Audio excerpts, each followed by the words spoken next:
Eh bien, bonjour à tous. Mon nom est Gilbert Gagnère. Je suis le dirigeant actuel de la société EasyMile que j'ai fondée en 2014. Donc, cette création d'entreprise faisait suite à un long break professionnel de pratiquement 5 ans. Alors, comment tout ça est arrivé? Eh bien, j'ai créé une entreprise précédente que j'ai gérée pendant 12 ans. Ça a été très dur. La société a été rachetée par Moody's, l'agence de rating, le 12 septembre 2008. Donc s'il y a quelques banquiers parmi vous, probablement que vous vous souvenez que c'était la veille de la faillite de Lehman Brothers, une date à laquelle le monde a quasiment frôlé le chaos.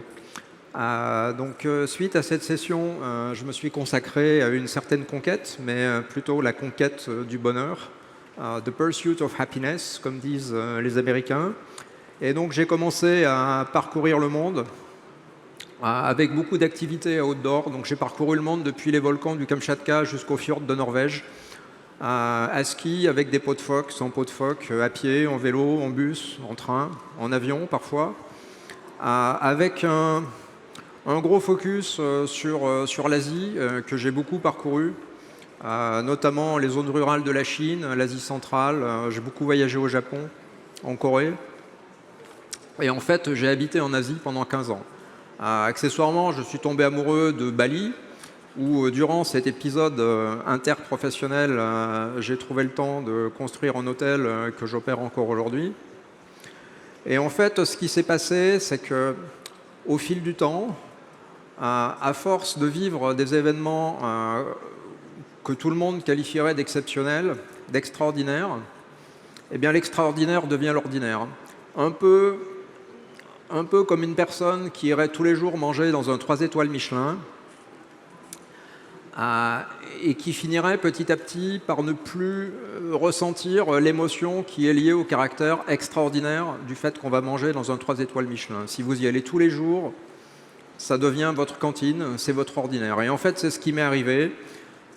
Et il est difficile de trouver plus extraordinaire que ce qui est déjà extraordinaire.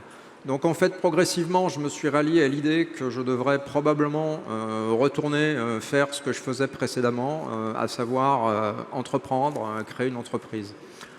Et en fait, ma route a croisé par hasard le chemin de 4 ingénieurs qui travaillaient à ce moment-là dans le secteur des véhicules autonomes. Et c'est ce qui a été en fait le déclencheur d'EasyMile. Donc nous avons créé EasyMile, on va dire, de manière non conventionnelle.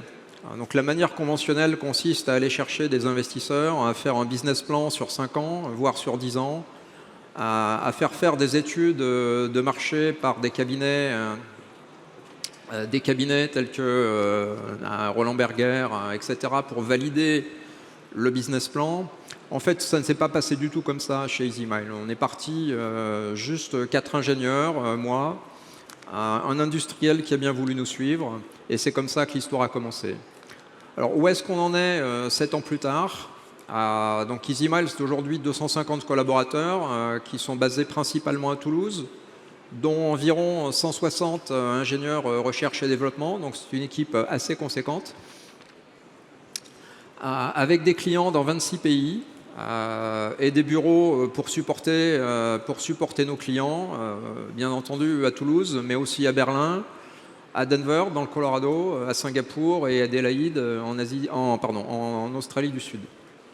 Et donc la question à laquelle je voudrais tenter de répondre aujourd'hui, c'est une question qui m'est régulièrement posée, à savoir comment une PME européenne, française de surcroît, avec des moyens financiers qu'on peut considérer en tant qu'Européens comme très significatifs, peut espérer survivre, voire prospérer dans un univers, un écosystème qui est aujourd'hui dominé par des entreprises américaines ou japonaises qui disposent de moyens financiers totalement illimités. Donc je pense notamment à des gens comme Waymo, Baidu, Cruise, Aurora et bien d'autres.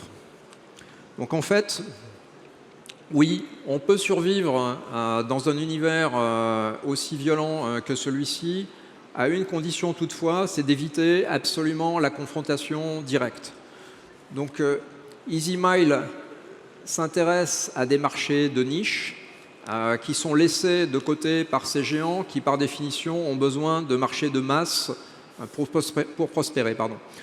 Donc aujourd'hui, les marchés de niche auxquels on s'adresse, en laissant de côté les robotaxis, sont en fait les aéroports, les terminaux portuaires, les grands sites industriels et les sites privés sur lesquels nous pouvons fournir des prestations avec des navettes autonomes. Alors bien entendu, le fait que ce sont des marchés de niche nous protège un peu de ces géants qui ont besoin en fait pour pouvoir justifier de valorisation absolument exorbitante, de promettre à leurs investisseurs un marché de masse ultra scalable, ultra profitable. Donc, à l'opposé, EasyMile a choisi d'occuper des niches qui, certes, ne sont pas aussi scalables, mais qui sont largement suffisantes à une entreprise de notre taille pour prospérer. Donc, ce que je dirais en conclusion, c'est que la technologie mature, nous n'y sommes pas encore complètement, mais nous voyons le sommet. Et comme dit un de mes amis guides de haute montagne, lorsque ses clients lui demandent si on est encore loin, je répondrai qu'on n'a jamais été aussi près. Merci à tous.